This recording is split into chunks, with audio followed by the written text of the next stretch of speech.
Hi everybody, welcome back to the channel Beyond here. So happy to have you joining and watching. Please remember to share the videos, like the videos as we grow this channel together and we engage in meaningful communication. Okay guys? Alright, so today I want to talk to us about marriage. Yes, I'm on the marriage theme, so I'm not ready to leave it yet, so I'm gonna do another video on marriage. So this one that we're gonna be looking at is, people get married for different reasons, right? But as Christians, the reason for us to get married should be built on one premise, which is on God's word. Whatever we do that is not on the premises of God's word, then it has no bearing.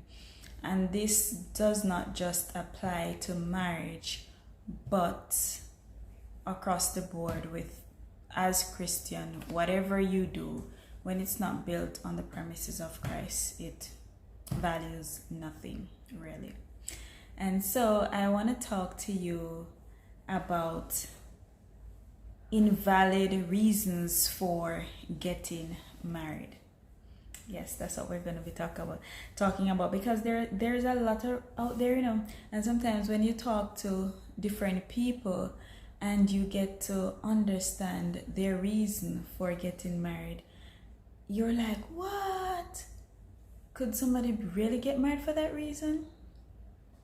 Yeah, so let's look at that. So marriages frequently spin out of control and may end in divorce because they are entered upon for the wrong reasons. So people enter marriage for the wrong reason. Some people enter marriage because the spouse that they're interested into has money, or the spouse that they're interested into is famous. Yeah, things like those people really get married for. So let's look at some of the examples of invalid reasons why people get married. So we are going to look at about 6 of them. And so the first one that we're going to look at is getting married as an act of rebellion. Getting married as an act of rebellion.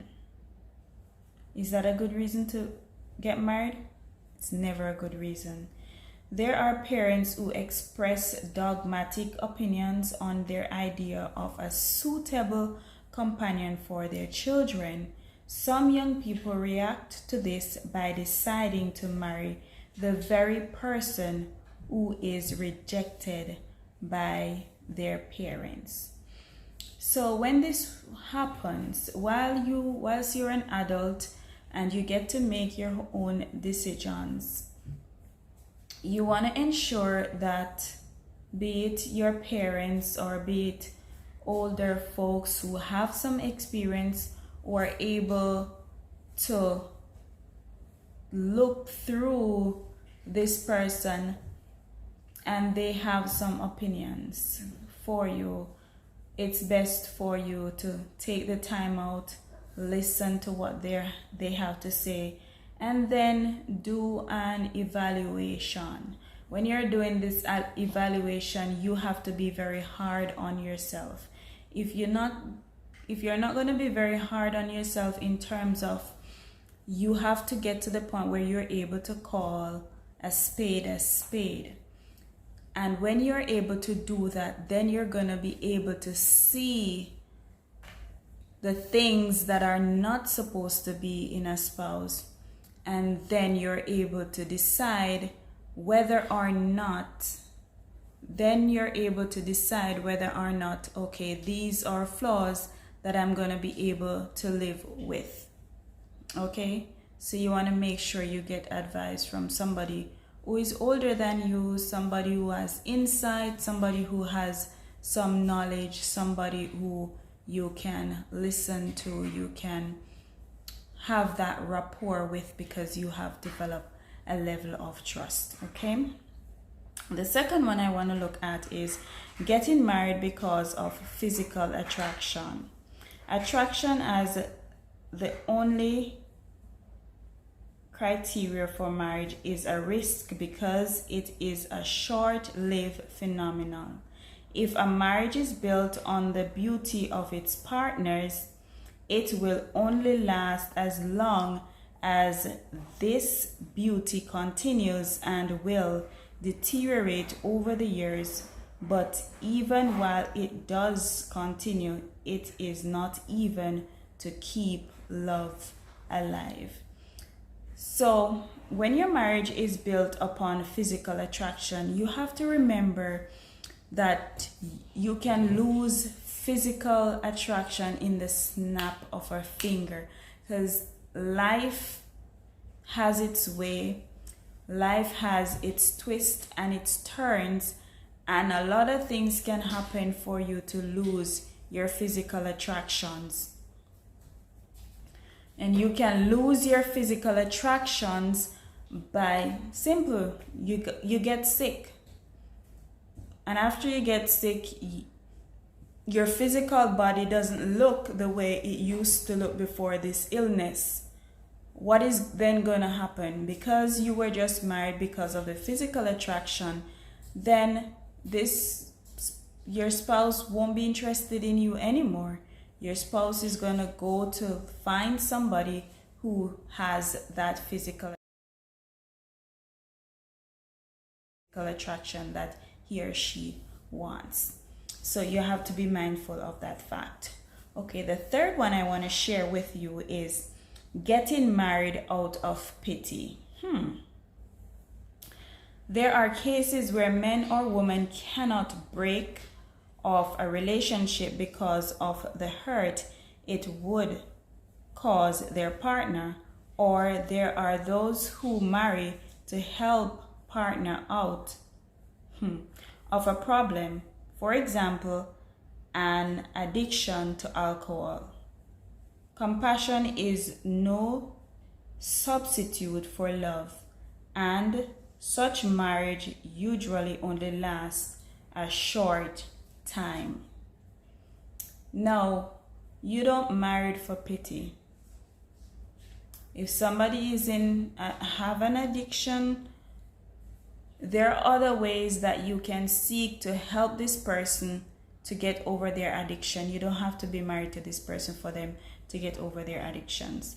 And marrying to the person does not guarantee you any at all that he or she is going to get over their addictions. So you don't want to get married on that premise.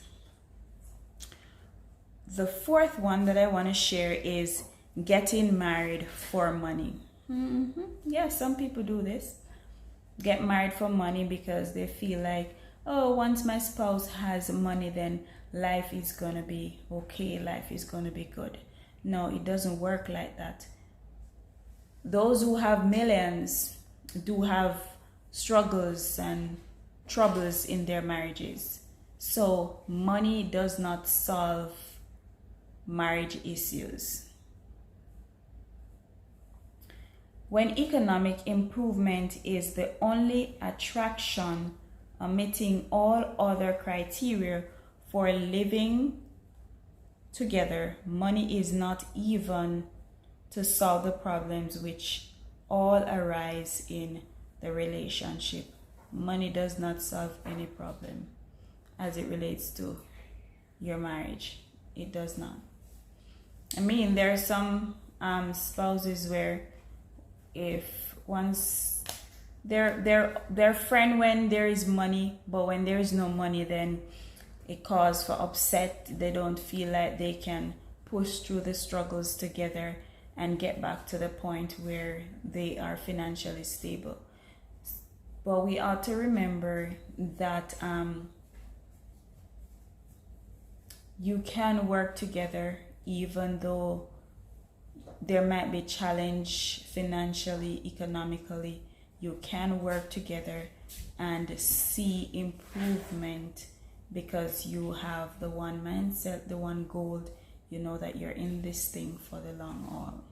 Okay? All right, let's share the fifth one with you. Is getting married as an escape route. And this happens to a lot of young people. On this one, I want to share a story with you.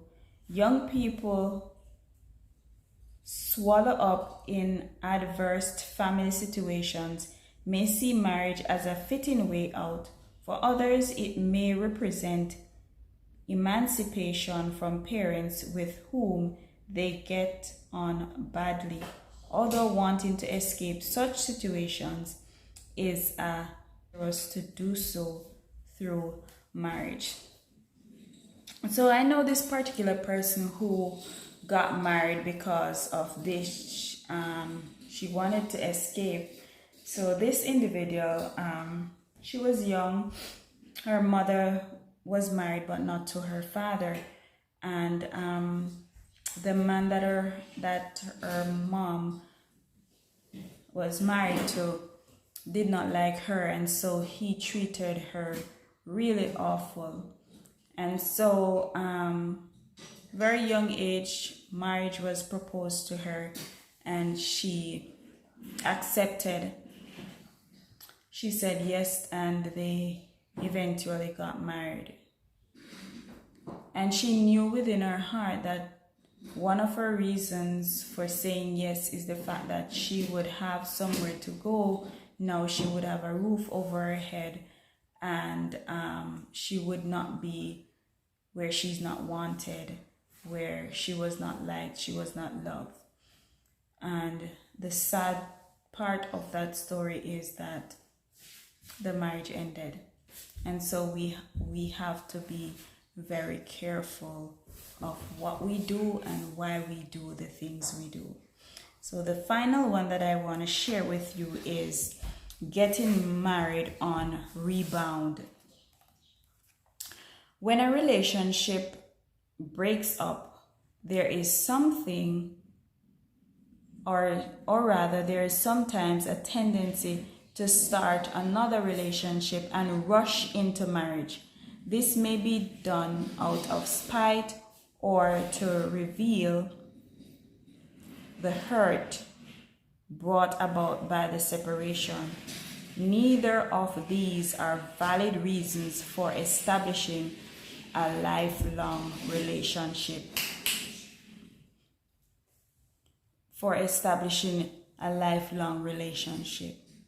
Guys, this is a very dangerous premise rather. And why is this dangerous? Is because you're divorced now, and because you want to get back at the person, you go in another relationship. You have not worked on yourself. You have not healed from what has happened to you. And so you're going in another relationship with hurt.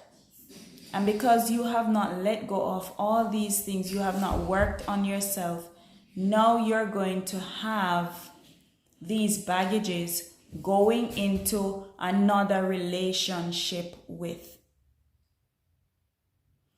When you've ended a relationship, you want to take some time out, look at, evaluate where you've been, what you've done wrong, what you could have done better, and work on yourself.